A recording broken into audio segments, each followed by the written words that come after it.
Hi, I'm Leo, and I was in the command bunker at Fortuna Base the day the world decided to end. I saw Sergeant Marcus, a man carved from granite and fury, sneer at an 11-year-old girl because she had pink ribbons in her hair while the entire city's defense system was collapsing around us. He told her to go play with dolls. Little did he know that little girl and her ridiculous pink ribbons were the only things standing between us and a massacre. Have you ever been in a room full of people who are supposed to be in charge, only to realize they have no idea what they're doing? Before I tell you how she used one of those ribbons to bring our dead radio back to life, comment where you're watching from and subscribe to the channel. Trust me, you won't want to miss the look on the sergeant's face when he heard the voice from high command come booming through the speakers. The chaos in that room was a physical thing you could taste. It smelled like burnt ozone from the fried circuits, sweat, and the metallic tang of pure fear. Outside, the first wave of the invasion was hitting the town, and the dull thuds of artillery shells made the concrete walls around us tremble. The heart of our defense, the long-range TRC-77 communications array, was dead. Its screens were dark. Its speakers emitted nothing but a soul-crushing hiss. It was our only connection to the scattered squads fighting blind in the streets, and our only hope for calling in reinforcements. The official word from the tech specialists who had been working on it for an hour was that it was a catastrophic hardware failure. It was a tombstone of a machine, and we were all about to be buried with it. And in the middle of all this frantic, uniformed panic was Lila. She was the daughter of the base's chief communications officer, a man I respected deeply, who was now lying wounded in the infirmary. Lila was just a kid, barely 11, sitting on a supply crate in the corner where she'd been told to stay. She was so still, her eyes wide and observant, taking everything in. What stood out the most were the bright, colorful ribbons tied in her hair, a splash of defiant childhood in a world that had become shades of gray and olive drab. To everyone else, she was just a piece of fragile cargo, another liability in a room already overflowing with them. They saw a child, but I saw her father's daughter, and I knew she'd spent more time around that console than any of us. The so-called experts were falling apart. A young technician, barely older than me, was drenched in sweat, his hands shaking as he fumbled with a technical manual that was clearly useless. He kept trying the same diagnostic sequence over and over, expecting a different result, the definition of insanity. Sergeant Marcus was even worse. He was pacing like a caged animal, barking into a short-range walkie-talkie, his voice cracking with a rage that couldn't hide his terror. He was yelling for status updates from squads he couldn't reach, his authority melting away with every moment the main radio stayed silent. They were following protocol, doing things by the book, but the book had been written for a world that wasn't currently on fire just outside our door. That's when Lila moved. She slipped off the crate and walked quietly towards the dead TRC-77 console. She didn't touch anything, just stood there, tilting her head as if she were listening to something none of us could hear. The technician saw her first and shooed her away with a frantic hand. "This is no place for games, little one, go sit down." But she didn't move. She just looked at Sergeant Marcus and said, her voice surprisingly steady, "It's not the transmitter." The sergeant stopped his pacing and glared at her, his face a thundercloud of impatience. "What did you say, kid?" he growled. "Go sit in the corner and stay quiet. This is grown-up business." The humiliation was a physical blow. I watched her shrink back, but I also saw a spark of defiance in her eyes that scared me more than the bombs. Just then, a massive explosion rocked the bunker, much closer this time. The lights went out for a full 3 seconds, and when they flickered back on, a shower of dust and grit rained down from the ceiling. A panicked voice, distorted by static, screamed through the sergeant's walkie-talkie. It was Alpha Squad, pinned down in the town square, begging for orders, asking if anyone could hear them. The line went dead. The silence that followed was heavier than any explosion. It was the sound of absolute helplessness. Every man in that room looked at the dead console, then at the sergeant, whose face had gone pale. He had no answers.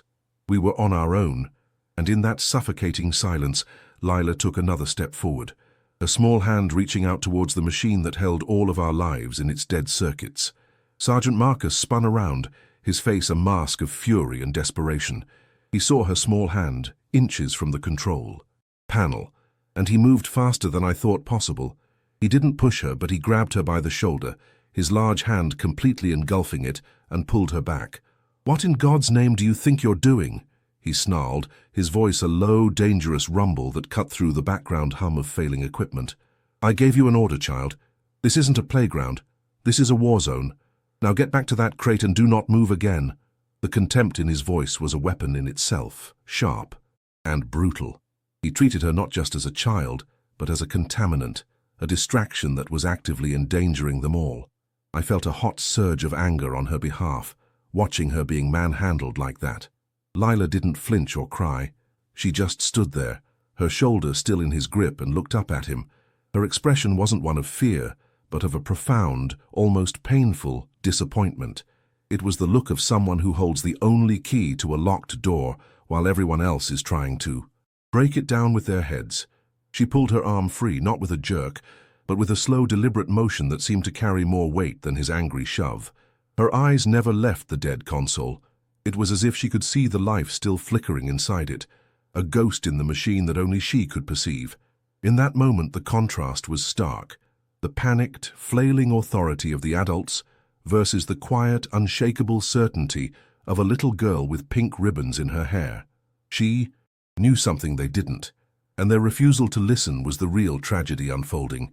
The young technician, seeing the sergeant's reaction, saw his chance to reassert some form of competence, even if it was just by patronizing a child. He knelt down, trying to put on a gentle, condescending smile that didn't reach his terrified eyes. "Hey now," he said, his voice annoyingly soft. "The sergeant is right. This machine is very complicated. It's got a big boo-boo. All the wires are fried. We grown-ups are trying to fix it, but it's broken for good." He spoke to her as if she were 5, explaining a complex world with simple, useless metaphors. The irony was suffocating. He, the expert who had accomplished nothing but confirming the machine was dead, was explaining the situation to the one person in the room who seemed to understand why it wasn't. It was a pathetic display of ego in the face of total failure. Lila ignored the technician completely. She looked directly at Sergeant Marcus, her gaze unwavering. "It's not the wires," she said, her voice clear and without a trace of a tremble. "It's the primary crystal oscillator. The shockwave from the first blast knocked it out of alignment. It's creating a signal-canceling wave because the harmonic frequency is out of phase." The technical jargon, so precise and so specific, hung in the air, utterly alien coming from her. It wasn't a guess, it was a diagnosis. The technician just stared, his mouth slightly open, a flicker of confusion crossing his face, before being replaced by pure disbelief. He had the manual, the training, the uniform. She had ribbons. He couldn't process it. He looked to the sergeant as if for permission to laugh at the absurdity of it all. The silence that followed was deafening, a brief pause in the chaos. Sergeant Marcus stared at her for a long, hard second. I could see the conflict in his eyes. A part of him, the desperate part, must have registered the confidence in her tone. But the other part, the hardened soldier, the man of rigid hierarchy and protocol, won out. The idea of taking tactical advice about a multi-million-dollar communications array from a little girl was simply too much. He shook his head, a gesture of finality. "That's enough of this fantasy," he snapped, his patience completely gone. "I don't have time for fairy tales. Technician, get back to work. Everyone else, secure your positions." He pointed a thick finger at the supply crate in the corner. "You. Sit. Now. That's a final order." The command was absolute, a wall of authority she couldn't possibly scale. The brief spark of hope I'd felt was extinguished. As Lila reluctantly turned back toward the crate, her shoulders slumped in defeat. The sergeant's walkie-talkie crackled to life again. The voice was different this time, strained but professional. "All call signs. This is Bravo 6. I have visual on enemy armor. I repeat, enemy armor, moving east along the aqueduct. They're going to cut off the northern access road in 5 minutes. The message was a death sentence. The northern road was the only viable evacuation route for 2 of our squads and the main reinforcement path. Without the long-range radio, we couldn't warn them. We couldn't call for air support. We couldn't do anything but listen to this disembodied voice announce our doom." Marcus slammed his fist on the metal desk, a raw sound of pure, impotent rage. He was a commander with no way to command. That was the breaking point, the moment where desperation finally overrode pride. Marcus stared at the useless walkie-talkie, then at the silent, hulking TRC-77.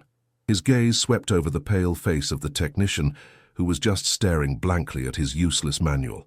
Finally, his eyes landed on Lila. She had stopped halfway to the crate and was watching him, her expression unreadable. She was the only thing in the room that wasn't part of the failed system.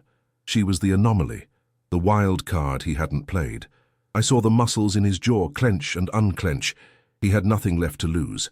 The city, his men, all of it was slipping through his fingers. He took a deep breath, the sound of a man surrendering to the impossible. He pointed a trembling finger at the console and barked, "Fine, you have 1 minute, one.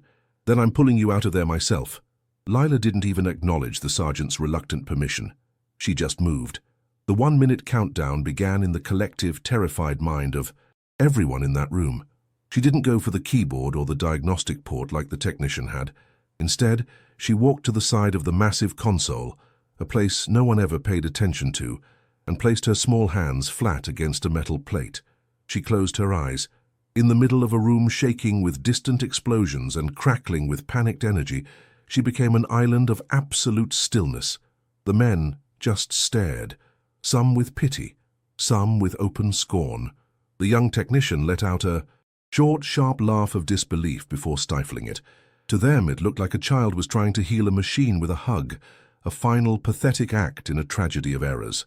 I could almost hear her father's voice in my head, a memory from a day I'd visited their workshop.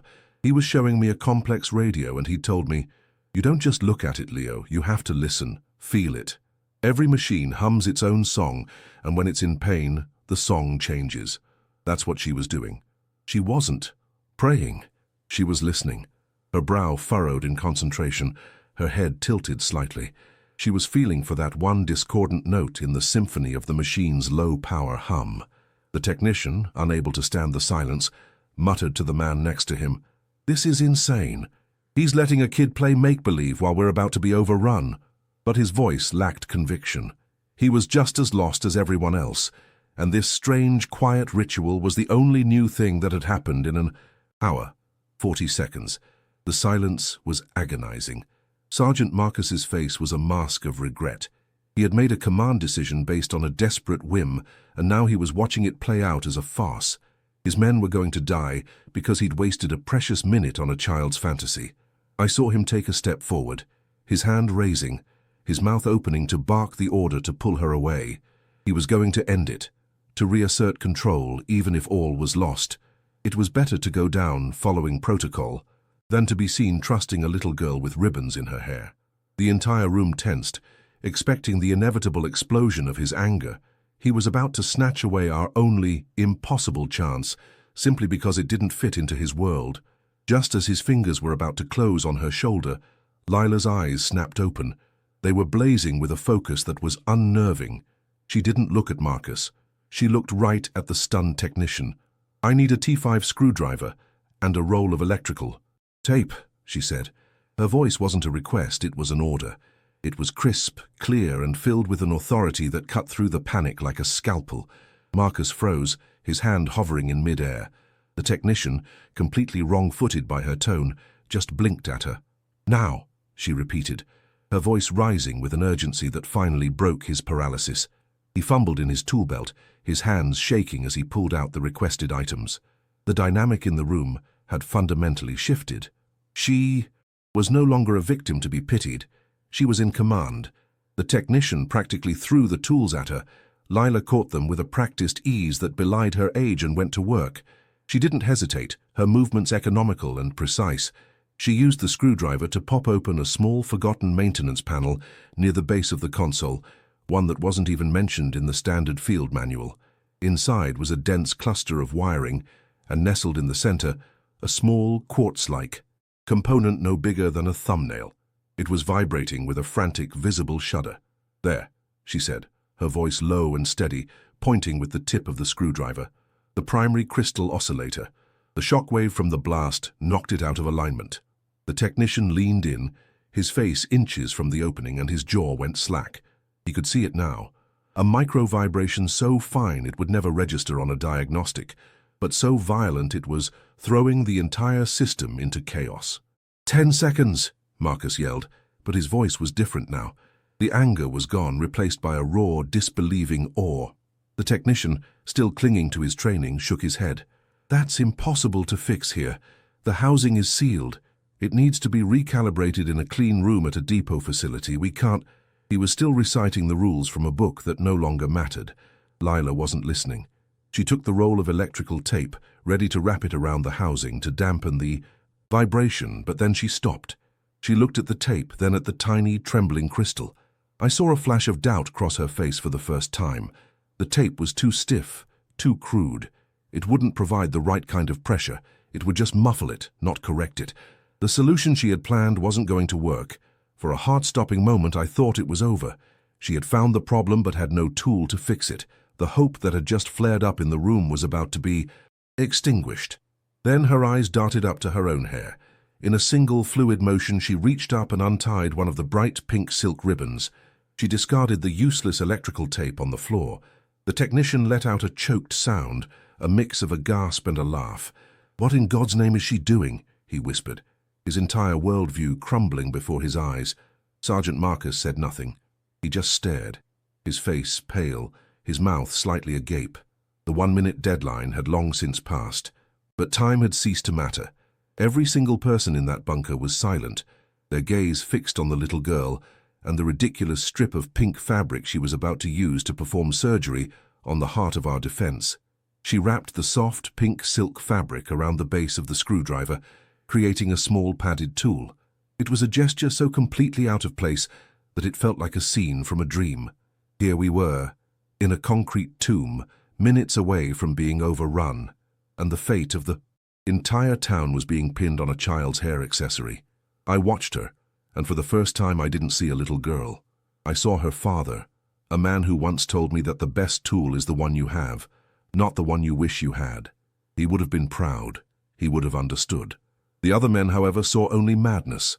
They saw the definitive proof that the chain of command had utterly shattered, that we were now relying on pure, unadulterated luck, embodied by a child playing with a ribbon. The technician made a sound, a strangled noise that was half protest, half sob. He stumbled back a step, his face pale with a kind of professional horror. He had spent years learning schematics, protocols, and procedures. His entire career was built on the idea that there was a right way to do things, a way dictated by manuals and proven by engineers. And now he was watching an 11-year-old girl perform microsurgery with a piece of fabric. I think in that moment he wasn't just watching a radio being fixed. He was watching his entire understanding of the world being dismantled. He opened his mouth to say something, probably to object that silk wasn't a regulation-dampening material, but no words came out.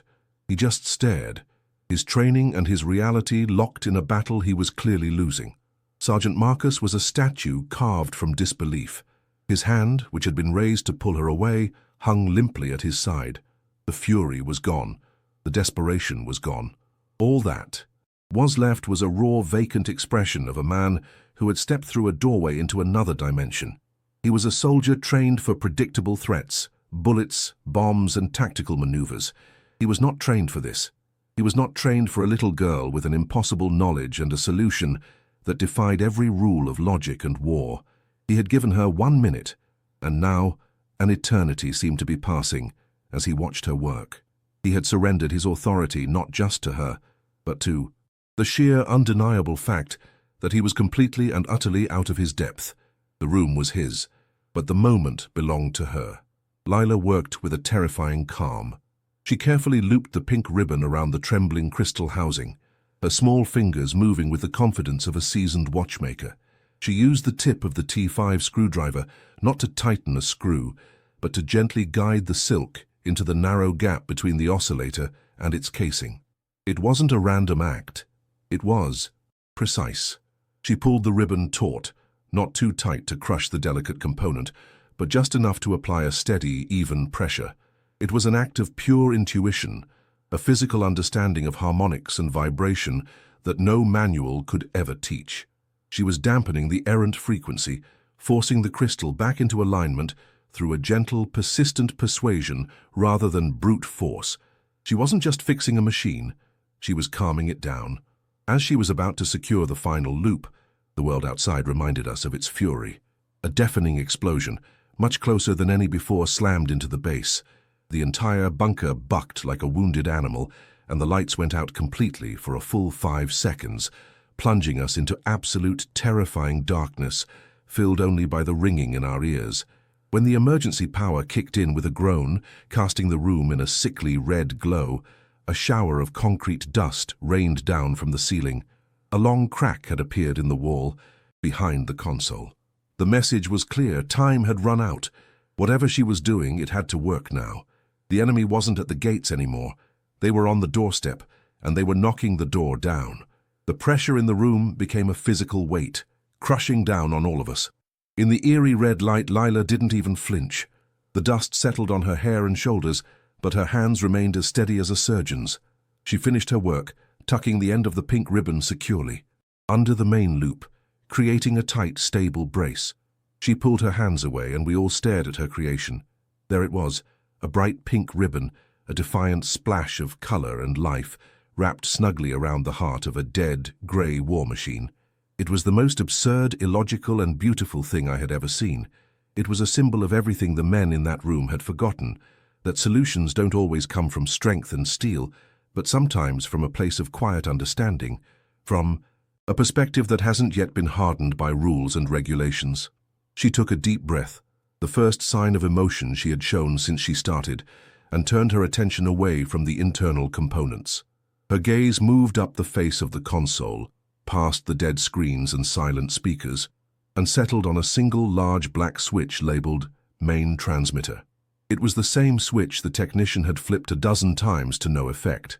It was the switch that confirmed our doom. With every click into silence, Lila reached out, her small dust-covered hand moving through the red emergency light. The entire room held its breath. The technician, the sergeant, me. We were all frozen, watching that one small hand approach the switch that held our last impossible hope. Her fingers hovered over it, a final agonizing pause before the verdict. Then, with a resolve that seemed to suck all the air out of the room, she flipped the switch. The click was tiny, almost insignificant, but in the dead silence of that bunker, it sounded like a gunshot. It was the sound of a final verdict being delivered. Every eye was locked on the main speaker grill, a black mesh of metal that had been a symbol of our failure for hours. The technician had his hands clutched together as if in prayer. Sergeant Marcus stood frozen, his face a grim testament to a man expecting the final nail in his coffin. I could feel my own heart hammering against my ribs, each beat a slow, painful count towards either a miracle or the confirmation of our doom. In that single, drawn-out second, the fate of hundreds of people rested on the small, dust-covered finger of an 11-year-old girl. For a moment, nothing happened. The same agonizing silence. Then, it wasn't a crackle of static that broke it. It was a sound none of us had heard from that machine all day, a low, powerful, perfectly clear hum. It was the sound of life, of pure, unadulterated power waiting to be unleashed. The hum grew in volume, filling the bunker not with noise but with presence. It was the sound of a sleeping giant waking up. The technician let out a small, choked gasp, his eyes wide with a confusion so profound it looked like pain. He took a half-step back from the console, as if it were suddenly alive and alien to him. The other men exchanged bewildered glances, their fear momentarily replaced by a dawning, impossible question. The machine was on. It was truly, undeniably on. But that was just the beginning. Before we could even process the meaning of that hum, a voice erupted from the main speaker. It was so loud, so clear, so shatteringly present that several men physically flinched. "Fortuna Base, do you read? This is High Command. Your signal is loud and clear. I repeat, loud and clear. Report situation immediately. We show Sector 4 under heavy assault." The voice was pure authority, a blast of order and control from a world we thought we had been permanently disconnected from. It wasn't just a communication. It was a lifeline, a thunderous announcement that we were no longer alone in the dark. The sheer force of it seemed to physically push back the despair that had been suffocating us for hours, replacing it with a shocking, electrifying jolt of hope. The room was plunged into a new kind of silence, the silence of absolute shock. The technician's jaw was literally hanging open. His eyes darted from the speaker to the humming console, and then to the small pink ribbon wrapped so neatly inside. His entire reality had just been dismantled by a piece of fabric. Sergeant Marcus was even worse. He stood rigid, his gaze locked on Lila. He wasn't looking at her like a child anymore. He was looking at her like she was some kind of unknowable force of nature, a glitch in the matrix of his world. His face was a battlefield of warring emotions, disbelief, awe, and a dawning, terrifying respect. He had seen men perform acts of impossible bravery, but he had never seen anything like this. This wasn't courage.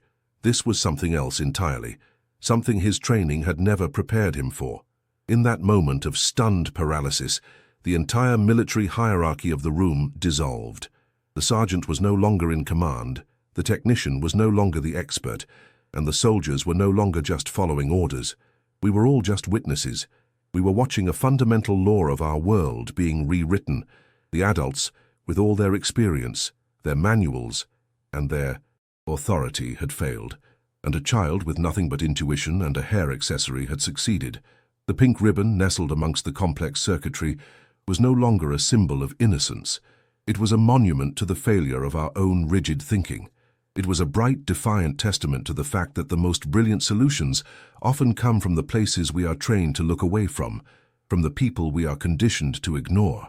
And then, before Sergeant Marcus could find his voice, before the technician could close his mouth, before any of us could move, Lila acted. She reached out and took the heavy black transmitter microphone from its cradle. Her small hand was almost swallowed by it, but she held it with a firmness that was absolute. She didn't look at the sergeant for permission. She didn't look at anyone. Her eyes were fixed on a small, cracked viewport in the bunker's blast door, a view she must have been studying for the entire siege. The rest of us had seen only chaos through that slit, but she had seen patterns. She had seen the enemy's strategy. She keyed the microphone, and the confident click echoed the one from the switch, but this time it was a sound of command. Her voice cut through the stunned air, not the voice of a little girl, but the clear, calm voice of a field commander. "High Command, this is Fortuna Base," she said, her tone perfectly even, devoid of panic or hesitation. "We read you. Enemy armor is concentrated along the aqueduct.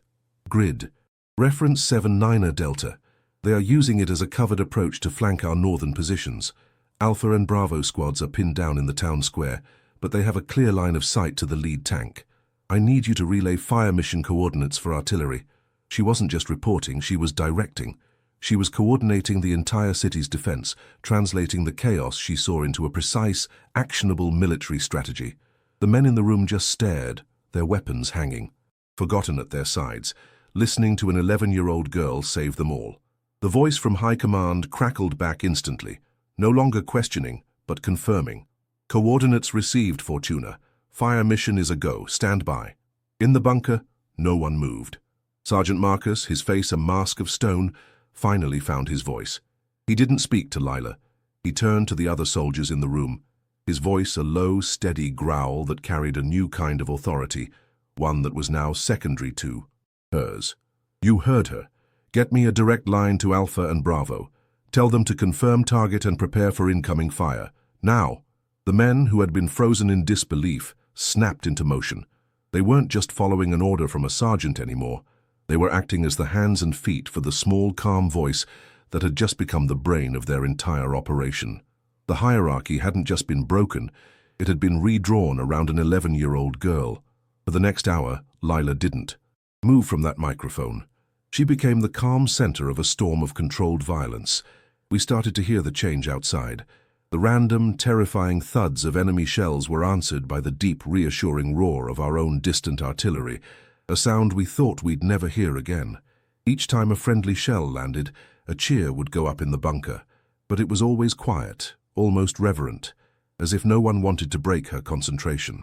The young technician, his face streaked with sweat, and grime, was now her devoted assistant. He stood by her side, not offering advice, but handing her updated damage reports and pointing to shifting enemy positions on a flickering tactical map. He no longer saw a child playing make-believe. He saw a commander who understood the machine's soul better than he ever could with his books and manuals. Sergeant Marcus never tried to take the microphone back. He didn't even try to stand too close. Instead, he became her protector. He stood a few feet. Behind her, a silent, unmovable wall of granite, his rifle held loosely but ready. His eyes weren't on the maps or the screens. They were on the men in the room, daring anyone to question her, to interrupt her, to even breathe too loudly. At one point, he quietly left his post and returned with a canteen of water, which he opened and placed gently on the console beside her hand. He didn't say a word. He didn't have to. It was a gesture of fealty, a hardened warrior acknowledging a higher authority. He had spent his life giving orders, but in that moment, he learned the profound power of following the right one, no matter where it came from. When the final all clear came from high command, a wave of exhausted relief washed over the bunker. The enemy had been broken and repelled. Their flanking maneuver turned into a trap. The battle was over. The men slumped against walls and equipment, their adrenaline finally giving way to bone-deep weariness. But their eyes kept drifting. Back to Lila. She had finally put down the microphone and was just sitting there, looking small and tired, the dust and red light making her seem like a figure from an old painting. The pink ribbon on the console glowed in the dim light. It wasn't a piece of fabric anymore, it was a war trophy. A legend was born in that room, one that would be whispered from soldier to soldier for years. The story of the day the base was saved by the girl with the ribbons. Hours later, as the first rays of dawn pierced the gloom through the cracked viewport, the base captain finally made it to the command center. He took in the scene, the exhausted men, the dust, the new crack in the wall, and then his eyes fell on Lila, who had finally fallen asleep on the supply crate. Sergeant Marcus met him, his face grim but clear. He explained everything, his voice low and factual, pointing to the console and the impossible pink ribbon still wrapped around its heart. The captain listened without interruption, then walked over to the TRC-77. He looked at the makeshift repair for a long time. He didn't touch it. Then he turned, looked at the sleeping girl, and then back at Marcus. It was then that the sergeant did something I will never forget. He walked over to Lila, stood at attention, and gave her the sharpest, most formal salute I had ever seen. It wasn't for the captain, it was for her. That TRC-77 was eventually replaced, but the old console was never scrapped. It was moved to the back of the main workshop, and for years no one was allowed to touch it.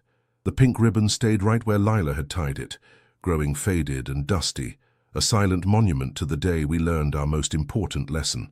We learned that the tools of survival aren't always made of steel, and that the chain of command can sometimes lead you right off a cliff. We learned that courage isn't about not being afraid. It's about seeing a solution when everyone else sees only the problem. Fortuna Base was saved because, for one crucial hour, a hardened soldier was desperate enough to listen to a little girl. If you know someone who has ever been underestimated or felt invisible, please share this story with them. Don't forget to subscribe for more stories about how the most unexpected people can change the world. Thank you for listening. That salute hung in the air, a silent, powerful admission of everything that had happened. In that single gesture, Sergeant Marcus dismantled the world he had spent his life building, a world of rank, rules, and rigid expectations. The other men in the room seemed to understand. They looked from their hardened sergeant to the small, sleeping girl, and the last remnants of their shock gave way to a profound, quiet reverence. The hierarchy of the uniform had been replaced by a hierarchy of competence, and at the very top was an 11-year-old girl. We were no longer soldiers and a civilian child. We were just people who had survived, because one of us had dared to see the world differently. The air in the bunker, once thick with fear, was now filled with the heavy, humbling weight of a lesson learned in the most brutal way imaginable. The TRC-77 console was never scrapped. The captain declared it a non-standard tactical asset and had it moved to the back of the main workshop, a place of honor. No one was ever allowed to touch it, and for years the faded pink ribbon remained right where Lila had tied it, a dusty, silent testament to that day. It became a part of the base's soul. New recruits were brought to see it, and they were told the story not as a fairy tale, but as a fundamental truth of their service. They were taught that manuals can fail, that technology can die, and that sometimes The most important weapon you have is the ability to listen to a voice no one else is willing to hear. The console wasn't a museum piece. It was a reminder that the greatest threats are often arrogance and assumption. Sergeant Marcus was never the same man. Again. He was still tough, still a leader, but the hard edges had been worn smooth. I saw him weeks later, kneeling down to listen to a young private who thought he heard a strange noise in a vehicle's engine, a gesture he never would have made before. He had learned the hardest lesson a commander can learn, that true authority isn't about giving orders, but about recognizing wisdom, no matter its source. And Lila? She was never just the comms officer's daughter again. She carried a quiet authority that no rank could bestow. The soldiers would nod to her with a respect they reserved for seasoned veterans. Her ribbons were no longer seen as childish. They became a badge of honor, a symbol of a different kind of strength. On that day, the soldiers of Fortuna Base learned that in the chaos of war, true strength doesn't always carry a weapon, and sometimes the most vital piece of equipment for survival is the one thing that was never in the manual. We had been so focused on the enemy outside that we had failed to see the one inside, our own rigid certainty, our blindness to anything that didn't fit our expectations. We were saved not by a better gun or a bigger bomb, but by the simple, elegant logic of a child's mind, a mind not yet cluttered with the rules that tell you what is and isn't possible. The pink ribbon wasn't just a fix for a machine, it was the fix for us. If you know someone who has ever been underestimated or made to feel invisible, please share this story with them. It's a reminder that your unique perspective is your greatest strength, even when no one else can see it yet. Don't forget to subscribe for more stories about how the most unexpected people can forge their own path and change the world in the process. Thank you for listening.